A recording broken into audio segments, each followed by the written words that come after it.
السلام عليكم ورحمة الله وبركاته. ازيكم يا حبايبي؟ عاملين ايه؟ اخباركم ايه؟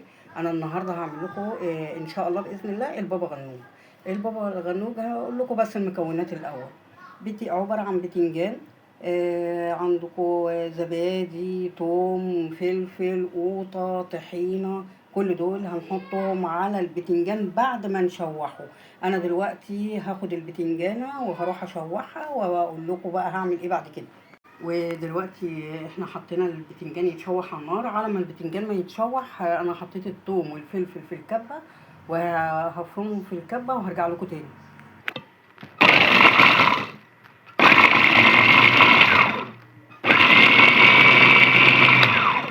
احنا بنحط الحاجات بقى على ما البتنجانه تتشوح ونقشرها. فبنحط دلوقتي حطينا الطحينه في الطبق اهي، وهنحط عليها الزبادي اهي. ادي الزبادي، وهنحط عليها ايه. وبعد ما حطينا الزبادي اهي هنحط بقى الخلطه اللي احنا عملناها اللي هي الثوم والفلفل، هنحطها عليها. بعد ما حطينا الزبادي اهي هنحط بقى الخلطه اللي احنا عملناها في الكبه اللي هي الثوم والفلفل.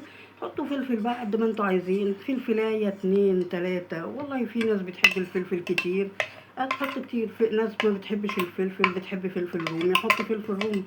الفلفل اللي انت عايزه، بس انا بحبها سبايسي جامد. ولادي بصراحه بيحبوها برضه سبايسي جامد، فعشان كده ايه يعني بكتر في الفلفل شويه. خلاص حطينا الثوم والفلفل اللي اتعمل في الكبه على الزبادي والطحينه. هنقلبهم بقى على بعض على ما ايه ما نجيب البتنجانه نقشرها بقى بعد ما تتشوح. وبعد كده ارجع لكم تاني. وبعد كده هنحط بقى نقطة خل، يعني معلقة خل كده لو عايزين، أو ليمونة، بس مفيش ليمون فأنا حطيت معلقة خل. وبعد كده هحط الملح وفلفل أسود وكمون. حطينا دلوقتي الملح والفلفل الأسود والكمون مع الخل، وهقلبها وهرجع لكم تاني.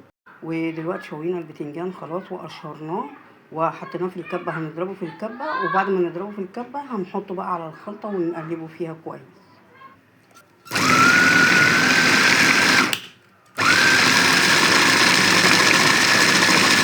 احنا كده خلصنا طبق البابا غنوج، وفيه قيمة غذائية عالية. وممكن يتاكل بقى جنب وجبة الفطار، جنب وجبة الغدا، جنب وجبة العشاء، جنب أي حاجة. بصوا يا جماعه، دلوقتي احنا خلصنا خلاص البابا غنوج. حطينا خلاص البتنجانه بعد ما ضربناها في الكبه، حطيناها على الزبادي والفلفل والثوم والطحينه وقلبناهم كلهم مع بعض. دي بتبقى وصفه سريعه وسهله جدا، بتتحط مع الفطار الصبح، بتتحط مع الغدا، بتتحط مع العشاء، جنب اي اكله تانية. وفيها قيمه غذائيه عاليه جدا، يعني زبادي وبتنجان وفلفل وثوم وطحينه، فوجبه غذائيه عاليه جدا. هي بتبقى وصفات سهله وسريعه جدا، بحيث انتي ما تقفيش كتير على رجليكي، وبتعملي كل حاجه سهله وبسيطه جدا. ودي خلاص دي نهايه وصفتنا كده. هتقولي حاجه يا ماما؟